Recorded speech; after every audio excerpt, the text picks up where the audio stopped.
एक मोठी बातमी आहे। माजी केंद्रीय कृषी मंत्री 2 दिवस बारामती दौऱ्यावरती असून कार्यकर्ते आणि पदाधिकारी यांनी गोविंद बागेत त्यांना भेटण्यासाठी गर्दी केली आहे। शरद पवार यांचा आज दौंड तालुक्यामध्ये दौरा असून पदाधिकारी आणि कार्यकर्त्यांच्या मेळाव्यात ते मार्गदर्शन देखील करणार आहेत।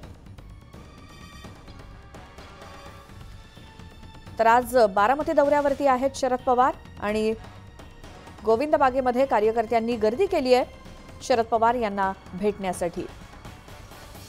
अधिक माहितीसाठी जाऊयात, आमचे प्रतिनिधी जितेंद्र जाधव आपल्या सोबत जोडले गेलेत। शरद पवार बारामती दौऱ्यावरती असताना काय विशेष नियोजन आहे या दौऱ्याचं जितेंद्र? आपण बघितलंय की एकंदरीत लोकसभा निवडणुकीच्या पार्श्वभूमीवर हा त्यांचा दौरा आहे।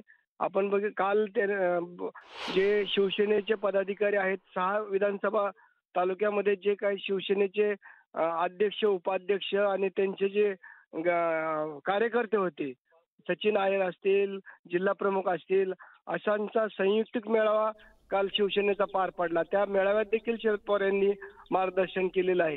यंदाची जी लोकसभेची निवडणूक कशी महत्वाची आहे हे पटवून द्यायचा प्रयत्न शरद पवार करतात।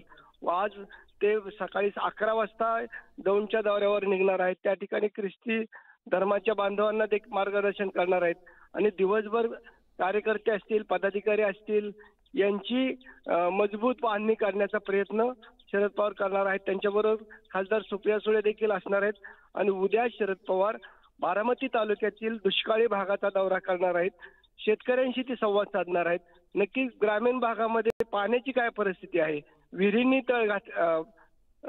तळ गाठलेला आहे, चाऱ्याची काय परिस्थिती आहे आणि याच अनुषंगाने टंचाईचा दौरा ते करणार आहेत, शेतकऱ्यांशी संवाद साधणार आहेत आणि नंतर संध्याकाळी ते आपल्या कार्यकर्त्यांना आणि येणारे आपण जर बघितलं आता सातारच्या जागेवरून वाद अजून पिढा सुटलेला नाही, माढेची जागा अजून फायनल झालेलं आणि त्या संदर्भात सुद्धा चर्चा होऊ शकते। धन्यवाद जितेंद्र, तुम्ही दिलेल्या सगळ्या माहितीसाठी।